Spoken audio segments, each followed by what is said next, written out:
यो नमः श्री हरिः ओम। जितात्मनः प्रशान्तस्य परमात्मा समाहितः शीतोष्ण सुख दुःखेषु तथा मानापमानयोः। ಭಗವದ್ಗೀತೆಯಲ್ಲಿ ಶ್ರೀ ಕೃಷ್ಣ ಪರಮಾತ್ಮ ಹೇಳ್ತಾ ಇದ್ದಾನೆ, ಇಂದ್ರಿಯ ನಿಗ್ರಹವನ್ನು ಗಳಿಸಿರ್ತಕ್ಕಂತಹ ವ್ಯಕ್ತಿ ಯಾರು? ಯಾರು ಶೀತ ಉಷ್ಣ ಅಂದರೆ ಮಳೆ ಗಾಳಿ ಚಳಿ ಸೆಕೆ ಇವುಗಳಿಂದ ವಿಚಲಿತನಾಗೋದಿಲ್ವೋ, ಮಾನ ಅಪಮಾನ ಸುಖ ದುಃಖ ಇವುಗಳಿಂದ ಯಾವ ವ್ಯಕ್ತಿ ವಿಚಲಿತ ಆಗೋದಿಲ್ವೋ, ಸಮಸ್ಥಿತಿಯನ್ನು ಕಾಪಾಡಿಕೊಂಡಿರ್ತಾನೋ ಅಂತಹ ವ್ಯಕ್ತಿ ಜಿತಾತ್ಮನಃ, ಇಂದ್ರಿಯ ಜಯವನ್ನು ಗಳಿಸಿರ್ತಕ್ಕಂಥವನು. ಸಾಧನೆ ಮಾಡಲಿಕ್ಕೆ ಅವನೇ ಯೋಗ್ಯವಾದ ವ್ಯಕ್ತಿ, ಅವನು ಯೋಗಿ ಅಂತಕ್ಕಂತಹ ಮಾತನ್ನ ಶ್ರೀ ಕೃಷ್ಣ ಪರಮಾತ್ಮ ಗೀತೆಯಲ್ಲಿ ಹೇಳ್ತಾ ಇದ್ದಾನೆ. ಅಂದ್ರೆ ಅತಿಯಾದ ಸುಖ ಬಂದಾಗ ನಾವು ಹಿಗ್ಗಬಾರ್ದು, ಸಂತೋಷ ಮಿತಿ ಮೀರಿದಾಗ ನಾವು ಏನು ಕಂಟ್ರೋಲ್ ಇಲ್ಲದೆ ಅತಿಯಾದ ಸಂತೋಷವನ್ನು ಪಟ್ಕೊಂಡು ಏನು ಒಂದು ಎಮೋಷನ್ಸ್ ಅಂತ ಏನು ಹೇಳ್ತೀವಿ, ಆ ರೀತಿಯ ಒಂದು ಎಮೋಷನ್ಸ್ ಉದ್ವೇಗಕ್ಕೆ ನಾವು ಸಂತೋಷದಿಂದ ಉದ್ವೇಗಕ್ಕೆ ಒಳಗಾದರೂ ಕೂಡ ಅದು ಅಪಾಯಕಾರಿ, ಹಾರ್ಟ್ ಅಟ್ಯಾಕ್ ಆಗ್ತಕ್ಕಂತಹ ಸಂದರ್ಭ ಇರುತ್ತೆ. ಹಾಗೂ ಅದೇ ರೀತಿ ಅತಿಯಾದ ದುಃಖ ಬಂದಾಗಲೂ ಕೂಡ ನಾವು ಕುಗ್ಗಬಾರ್ದು. ಅದರಿಂದ ದುಃಖ ಇನ್ನೂ ಹೆಚ್ಚಾಗತ್ತೆ, ಕಷ್ಟಗಳು ಜಾಸ್ತಿ ಆಗತ್ತೆ. ಹಾಗಾಗಿ ಹಿಗ್ಲೂಬಾರ್ದು, ಕುಗ್ಲೂಬಾರ್ದು, ಸಮಸ್ಥಿತಿಯನ್ನು ನಾವು ಕಾಪಾಡ್ಕೋಬೇಕು ಅಂತ ಒಂದು ಮಾತನ್ನ ಶ್ರೀ ಕೃಷ್ಣ ಪರಮಾತ್ಮ ಈ ಗೀತೆಯ ಒಂದು ಶ್ಲೋಕದಿಂದ ತಿಳಿಸಿಕೊಡ್ತಾ ಇದ್ದಾನೆ. ನಮಗೆಲ್ಲ ದುಃಖ ಬಂದಾಗ ವಿಪರೀತ ಒಂದು ಉದ್ವೇಗಕ್ಕೆ ನಾವು ಒಳಗಾಗಿ ಕಷ್ಟವನ್ನು ನಾವು ಮೈ ಮೇಲೆ ಎಳ್ಕೊಳ್ತಾ ಇರ್ತೀವಿ.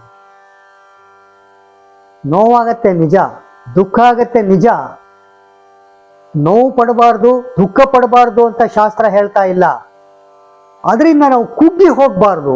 ಅಯ್ಯೋ ಆಕಾಶನೇ ತಲೆ ಮೇಲೆ ಬಿತ್ತು ಅನ್ನೋ ಹಾಗೆ ದುಃಖ ಬಂದಾಗ ಭಗವಂತ ನನಗೆ ದುಃಖ ಕೊಟ್ಟ, ನಾನು ಯಾತಕ್ಕೆ ಸಂಧ್ಯಾ ವಂದನೆ ಮಾಡಲಿ, ಶ್ರವಣ ಮಾಡಲಿ, ಮನನ ಮಾಡಲಿ, ಭಗವಂತನ ಧ್ಯಾನವನ್ನು ನಾನು ಯಾಕೆ ಮಾಡಬೇಕು, ಪೂಜೆ ಪುನಸ್ಕಾರವನ್ನು ನಾನು ಯಾಕೆ ಮಾಡಬೇಕು, ದೇವಸ್ಥಾನಕ್ಕೆ ಯಾಕೆ ಹೋಗಬೇಕು, ಇಷ್ಟೆಲ್ಲ ಮಾಡಿದರೂ ಕೂಡ ಭಗವಂತ ನನಗೆ ದುಃಖವನ್ನು ಕೊಟ್ಟಿದ್ದಾನೆ ಅಂದ್ಕೊಂಡ್ಬಿಟ್ಟು ನಾವು ವಿಪರೀತವಾದಂತಹ ಒಂದು ಉದ್ವೇಗಕ್ಕೆ ಒಳಗಾಗಿ ಧರ್ಮದ ಒಂದು ತ್ಯಾಗವನ್ನು ನಾವು ಮಾಡ್ತೀವಿ. ಇದು ಸರಿಯಲ್ಲ ಅಂತಕ್ಕಂತಹ ಮಾತನ್ನ ಭಗವಂತ ಹೇಳ್ತಾ ಇದ್ದಾನೆ ಗೀತೆನಲ್ಲಿ.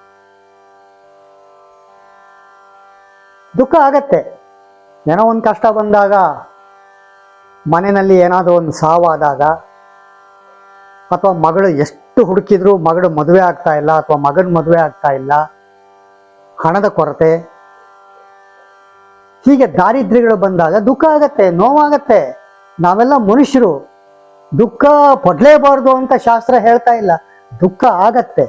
ಆದರೂ ಕೂಡ ನಾವು ಮನಸ್ಸನ್ನ ಹಿಡಿತದಲ್ಲಿ ಇಟ್ಕೊಂಡು ನಮ್ಮ ಸಾಧನೆಯನ್ನು ನಾವು ಬಿಡಬಾರ್ದು. ಭಗವಂತನಿಗೆ ನಾವು ಬೈಬಾರ್ದು, ನಿಂದೆ ಮಾಡಬಾರ್ದು. ಓ ಇಷ್ಟೆಲ್ಲ ಮಾಡ್ತೀನಿ ನಾನು ಅನ್ನೋ ಅಹಂಕಾರ ಬಂತು. ನಾನು ಸಂಧ್ಯಾ ವಂದನೆ ಮಾಡ್ತಾ ಇದ್ದೆ, ಭಗವಂತನ ಧ್ಯಾನ ಮಾಡ್ತಾ ಇದ್ದೆ, ದೇವಸ್ಥಾನಕ್ಕೆ ಹೋಗಿ ಅರ್ಚನೆ ದೀಪ ಹಚ್ಚೋದು ಇತ್ಯಾದಿ ಮಾಡ್ತಾ ಇದ್ದೀನಿ, ಪ್ರದಕ್ಷಿಣೆ ನಮಸ್ಕಾರ ಇತ್ಯಾದಿ ನಾನು ಮಾಡ್ತಾ ಇದ್ದೀನಿ. ಆದರೂ ಭಗವಂತ ನನಗೆ ದುಃಖ ಕೊಟ್ಟ, ಎಲ್ಲ ನಾನು ಬಿಟ್ಬಿಡ್ತೀನಿ ಇವತ್ತಿಂದ. ಈ ರೀತಿಯ ಒಂದು ನಿರ್ಧಾರವನ್ನು ತಗೋಬೇಡಿ, ಸಮಚಿತ್ತವನ್ನು ಕಾಯ್ದುಕೊಳ್ಳಿ ಅಂತ ಭಗವಂತ ಗೀತೆಯಲ್ಲಿ ಹೇಳ್ತಾ ಇದ್ದಾನೆ. ಅದು ಶೀತ ಆಗಲಿ ಉಷ್ಣ ಆಗಲಿ, ಅಥವಾ ಅಂದರೆ ಮಳೆ ಆಗಲಿ ವಿಪರೀತವಾದಂತಹ ಮಳೆ ಆಗಲಿ, ಚಳಿ ಆಗಲಿ, ಸೆಕೆ ಆಗಲಿ, ಅಥವಾ ಸುಖ ಆಗಲಿ ದುಃಖ ಆಗಲಿ, ಮಾನ ಆಗಲಿ ಅಪಮಾನ ಆಗಲಿ, ಅಪಕೀರ್ತಿ ಆಗಲಿ, ನಾವು ಕುಗ್ಗಿ ಹೋಗಬಾರ್ದು. ನಮ್ಮ ಕರ್ತವ್ಯವನ್ನು ನಾವು ಬಿಡಬಾರ್ದು. ಕರ್ಮಣ್ಯೇವಾಧಿಕಾರಸ್ಥೆ ಮಾ ಫಲೇಶು ಕದಾಚನ. ನಿಮ್ಮ ಕರ್ತವ್ಯವನ್ನು ನೀವು ಬಿಡಬೇಡಿ. ವರ್ಣಾಶ್ರಮ ಧರ್ಮಕ್ಕೆ ತಕ್ಕಂತೆ ಏನು ಕರ್ಮವನ್ನು ಪರಮಾತ್ಮ ವಿಧಿಸಿದ್ದಾನೆ, ಆ ಆಶ್ರಮ ಧರ್ಮಕ್ಕೆ ತಕ್ಕಂತೆ ನಾವು ಕರ್ಮವನ್ನು ಮಾಡಬೇಕು. ಕರ್ಮ ಬಿಡಬೇಡಿ. ಆದರೆ ಫಲದಲ್ಲಿ ಆಸೆ ಇಟ್ಕೋಬೇಡಿ. ಅದು ನನಗೆ ಬಿಟ್ಟಿದ್ದು. ಫಲ ಕೊಡೋದು ಬಿಡೋದು ನನಗೆ ಬಿಟ್ಟಿದ್ದು. ನಿಮ್ಮ ನಿಮ್ಮ ಯೋಗ್ಯತೆ, ನಿಮ್ಮ ನಿಮ್ಮ ಕರ್ತವ್ಯ, ವರ್ಣಾಶ್ರಮಕ್ಕೆ ತಕ್ಕಂತಹ ಒಂದು ಕರ್ತವ್ಯ, ನಿಮ್ಮ ಯೋಗ್ಯತೆ, ಸ್ವರೂಪ ಯೋಗ್ಯತೆ, ಸ್ವಭಾವ, ಇದಕ್ಕೆ ತಕ್ಕಂತೆ ನಾನು ಫಲವನ್ನು ಕೊಡ್ತೀನಿ. ನೀನು ದುಃಖಕ್ಕೆ ಹೆದರದೆ, ದುಃಖಕ್ಕೆ ಕುಗ್ಗಿ ಹೋಗದೆ ನಿನ್ನ ಕರ್ಮವನ್ನು ನೀನು ಮಾಡು. ಫಲಾಫಲ ನನಗೆ ಬಿಟ್ಬಿಡು. ನಾನು ಯಾವಾಗ ಬೇಕು ಆವಾಗ ನಾನು ಫಲವನ್ನು ನಾನು ಕೊಡ್ತೇನೆ ಅಂತ ಘಂಟಾಘೋಷವಾಗಿ ಹೇಳ್ತಿದ್ದಾನೆ ಪರಮಾತ್ಮ. ಅಷ್ಟೇ ಅಲ್ಲ, ನಮೇ ಭಕ್ತ ಪ್ರಣಶ್ಯತಿ ಎಂಬ ಮಾತನ್ನು ಹೇಳಿದ್ದಾನೆ. ನನ್ನ ಭಕ್ತ ಎಂದಿಗೂ ನಾಶ ಆಗೋದಿಲ್ಲ. ಅವನ ಶುಭವನ್ನ, ಅವನಿಗೆ ಒಳ್ಳೆಯದಾಗೋದನ್ನ ನಾನು ನೋಡ್ಕೊಳ್ತಾ ಇದ್ದೀನಿ, ನಾನು ನೋಡ್ಕೊಳ್ತೀನಿ. ನನ್ನ ಭಕ್ತನ ಯೋಗಕ್ಷೇಮವನ್ನ ನಾನು ನೋಡ್ಕೊಳ್ತೀನಿ ಅಂತಕ್ಕಂಥ ಒಂದು ಮಾತನ್ನ ಅವನು ಹೇಳ್ತಾ ಇದ್ದಾನೆ. ಅವನ ಮಾತಿನ ಮೇಲೆ ನಮಗೆ ನಂಬಿಕೆ ಇಲ್ವೇ? ಭಗವಂತನನ್ನು ನಂಬದೆ ನಾವು ಇನ್ಯಾರನ್ನು ನಂಬೋದಕ್ಕೆ ಸಾಧ್ಯ? ಭಗವಂತನನ್ನು ನಂಬಿ ನಾವು ನಡಿಬೇಕು. ಈ ಹಿನ್ನೆಲೆಯಲ್ಲಿ ನಮ್ಮ ದುಃಖ ಯಾಕೆ ಅಂತಂದ್ರೆ, ಏನೋ ಒಂದು ಸಣ್ಣ ದುಃಖ ಬಂದಾಗ ಭಗವಂತನ ನಿಂದೆ ಮಾಡ್ತೀವಿ, ಶಾಸ್ತ್ರದ ನಿಂದೆ ಮಾಡ್ತೀವಿ, ಶ್ರವಣ ಮಾಡೋದಿಲ್ಲ, ಧ್ಯಾನ ಮಾಡೋದಿಲ್ಲ, ಪೂಜೆ ಪುನಸ್ಕಾರಗಳನ್ನು ಮಾಡೋದಿಲ್ಲ. ಇದರಿಂದ ದುಃಖ ಇನ್ನೂ ಹೆಚ್ಚಾಗತ್ತೆ.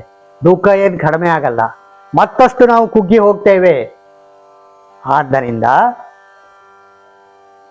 ಈ ನಮ್ಮ ರೆಸ್ಪಾನ್ಸಿಬಿಲಿಟೀಸ್ ಏನು, ಒಂದು ಪ್ರಾಪ್ತ ವಯಸ್ಸಿಗೆ ಬಂದ ಮೇಲೆ, ಮದುವೆ ಮಾಡ್ಕೊಂಡ್ಮೇಲೆ, ಮದುವೆಗೆ ಮುಂಚೆ ಬರೀ ಎಂಜಾಯ್ ಮಾಡೋದು, ಹಣ ಸಂಪಾದನೆ ಮಾಡೋದು, ಬಂದ ಹಣದಿಂದ ಎಂಜಾಯ್ಮೆಂಟ್, ಪೂಜೆ ಇಲ್ಲ, ಪುನಸ್ಕಾರ ಇಲ್ಲ ನಾವುಗಳು ಮಾಡೋದು.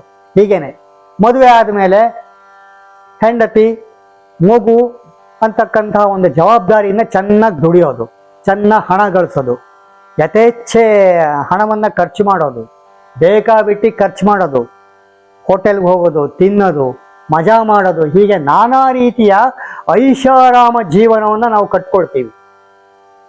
ಆದರೆ ನಮಗೆ ಗೊತ್ತಿಲ್ಲ, ಆ ಸುಖದ ಹಿಂದೆನೆ, ಆ ಸುಖದ ಬೆನ್ನಲ್ಲೇನೆ ದುಃಖ ಇರುತ್ತೆ. ಸುಖಸ್ಯಾನಂತರಂ ದುಃಖಂ, ದುಃಖಸ್ಯಾನಂತರಂ ಸುಖಂ.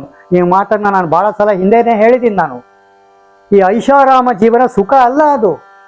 ನಾವು ಯಾಕೆ ಮನುಷ್ಯ ಜನ್ಮಕ್ಕೆ ಬಂದಿದ್ದೀವಿ?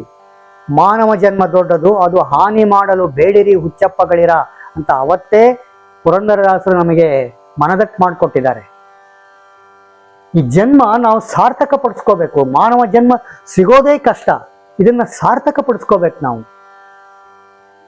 ಮಾನವ ಜನ್ಮ ಬಂದಾಗ ನಮ್ಮ ಪಾಲಿನ ಕರ್ತವ್ಯ. ಹಾಗಂತ ಸಂಸಾರ ಬಿಡುವಂತ ಎಲ್ಲೂ ಶಾಸ್ತ್ರ ಹೇಳ್ತಾ ಇಲ್ಲ. ದುಡಿಬೇಕು, ಹೊಟ್ಟೆಪಾಡಿಗೋಸ್ಕರ ದುಡಿಬೇಕು, ಮದುವೆ ಮಾಡ್ಕೋಬೇಕು, ಮಕ್ಕಳು ಮರಿ ಅವುಗಳನ್ನ ಸಾಕಬೇಕು, ಆ ಮಕ್ಕಳಿಗೆ ಒಂದು ಸಂಸ್ಕಾರ ಕೊಡಬೇಕು, ಅವರಿಗೆ ವಿದ್ಯೆ ಉದ್ಯೋಗವನ್ನು ಕೊಡಿಸ್ಬೇಕು. ಆದರೆ ಅದರಲ್ಲೇ ನಾವು ಮುಳುಗಿರಬಾರ್ದು.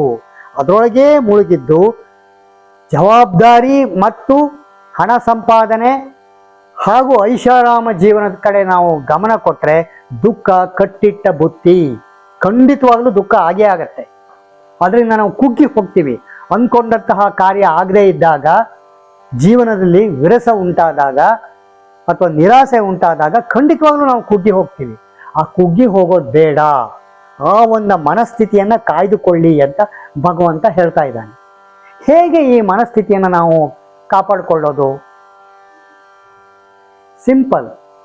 ನಮ್ಮ ಆಶ್ರಮಕ್ಕೆ ಅಂದರೆ ವರ್ಣಾಶ್ರಮಕ್ಕೆ ತಕ್ಕಂತಹ ಕರ್ಮವನ್ನು ಮಾಡೋದು.